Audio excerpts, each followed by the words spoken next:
நம்ம ரேகா சத்யா கல்யாணத்தை பார்த்திங்கன்னா பயங்கரமாக தடபுடலாக ஏற்பாடு பண்ணி தடபுடலாக நடந்துக்கிட்டு இருக்குங்க. இப்போ என்ன நடக்குதுன்னு பார்த்தீங்கன்னா, லவ் மேரேஜ்னு யாருமே சொல்ல முடியாது. பாட்டி வீட்டில் அவ்வளோ டெக்கரேஷன் பண்ணி பயங்கரமாக நடக்குது. ரேகாவுக்கு ஒரு பக்கம் மேக்கப் நடக்குது, இங்கிட்டு சத்யாவுக்கு ஒரு பக்கம் மேக்கப் நடக்குது. எல்லாமே என்னென்னமோ மேக்கப் நடந்து எல்லாமே சாப்பாடு கீப்பாடு எல்லாம் வெரைட்டியாக நடக்குதுங்க.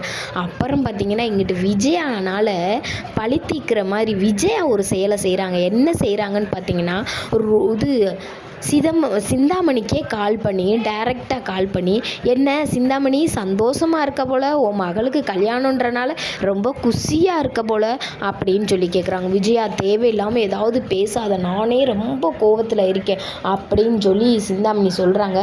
உனக்காண்டி ஒரு நல்ல செய்தி ஒன்று ஃபோனில் அனுப்பிச்சிருக்கேன் பாரு அப்படின்னு சொல்கிறாங்க. பார்த்தா வீடியோவில் வந்து பார்த்திங்கன்னா, ரேகா, சத்யா, மீனா, அவங்க மருமக ஸ்ருதி எல்லாரும் சேர்ந்து கலன்னு சிரிக்கிறாங்க. அந்த வீடியோவை சிந்தாமணிக்கு அனுப்பிச்சிருக்காங்க. என்னை வச்சு நீ ரொம்ப பழி வாங்குறேன்னு நினைக்கிறேன் நீ விஜயா அப்படின்னு சொல்கிறாங்க. நான் எதுக்கு உன்னையே பழி வாங்க போகிறேன், இங்கே கல்யாணம் நடக்குதே, நீ சந்தோஷமாக இருப்பியேன்றக்காண்டி கேட்டேன் அப்படின்னு சொல்கிறாங்க. உனக்காண்டி இன்னொரு குட் நியூஸ் வேணா சொல்லவா அப்படின்னு விஜயா சொல்கிறாங்க. என்ன அப்படின்னு கேட்குறாங்க சிந்தாமணி. உனக்காண்டி எங்கே கல்யாணம் நடக்குதுன்னு அந்த அப்டேட்டையும் உனக்கு கொடுத்துருக்கேன், வேணா முடிஞ்சா வா அப்படின்னு கட் பண்ணி விட்டுறாங்கங்க. இங்கே முத்துப்படாத பாடுபட்டு இந்த கல்யாணத்தை நடத்த போகிறாரு. இப்போ சிந்தாமணி வர போகிறாங்க.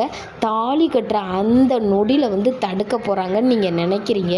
ஆனால் தடுத்தாலும் ரேகா எதையாவது சொல்லி இந்த கல்யாணம் நடந்துடும். அதுக்கப்புறம் சிந்தாமணி வில்லி ஆயிடுவாங்க.